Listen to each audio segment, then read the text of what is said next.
So it's come time to talk about regular expressions and some other basic string manipulation techniques. A lot of times you'll need to maybe analyze text data for natural language processing or just to flag things in a program. And maybe you want to clean up the data a little bit in Postgres or you want to remove some characters. Let me show you how to do that using an example from the from the film table description column. We're going to want to remove words like of, a, and in, and we're going to introduce the concept of a word boundary. So if you've dealt with regular expressions before, feel free to skip this. If you might want to see how it works in Postgres, stick around. So we're going to keep the description in here, and we're going to do a regex replace. We're going to use the description. You're going to need a pattern. You're going to need a what to replace it with, and you're going to have to specify your flags. Typically, your flag would be G, which means I think global, and that you would replace all occurrences you find based on your pattern. So if you've never used regular expressions before, I can't possibly teach you everything there is to know about it right now, but what we're going to do is we're going to say of, or, a, or in. So you find either of, the pipe means or, so it's of, a, or in. You find one of those things, you replace it with XXX, and let's see how that works out. It works out poorly because in the current implementation that we've done, any A character gets replaced with XXX, but we really only want to do lowercase a's that are not part of an existing word. So that's why I wrote down this bit about word boundaries.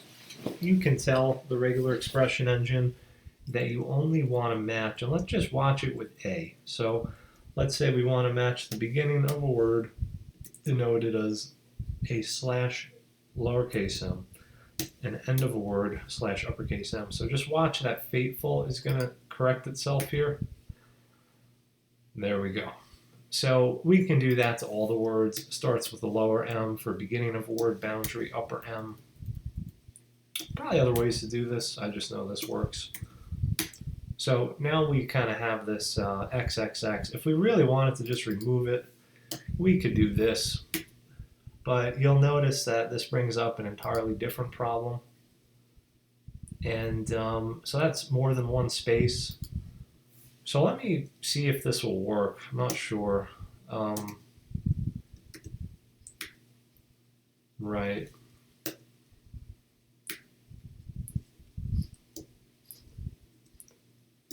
We may have to write another. Yeah, so in order to get rid of that double space, what I'm going to do and what I've done in the past is you can just call this regular expression on the result of a regular expression, because keep in mind that we have types here. So the description is a text type. The result of the regex replace call is a text type. So we can just kind of nest it, and this is fine. So we're going to nest that. And keep in mind that we still need to supply the pattern,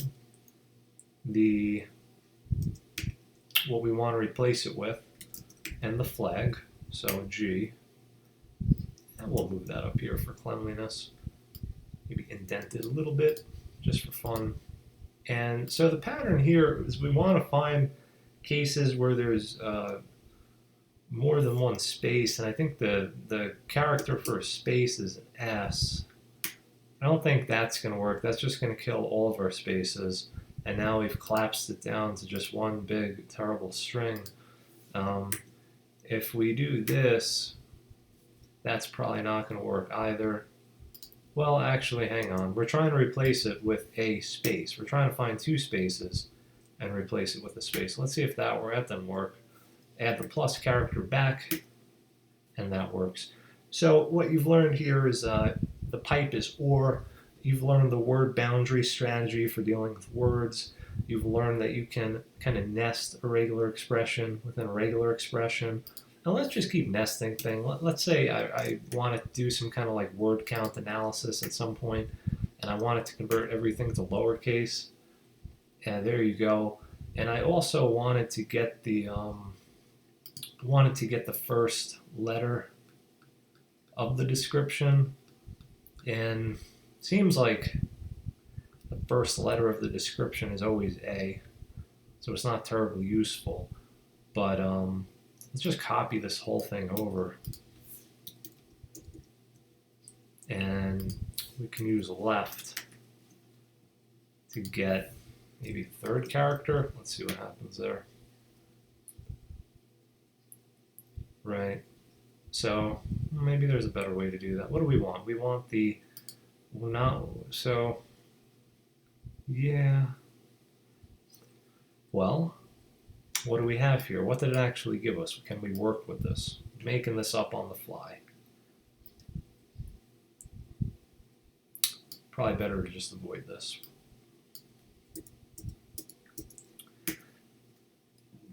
So it all begins with an A. I really don't want to write another regular expression to remove the first A. That would just be overkill and probably needlessly confusing. Um, let's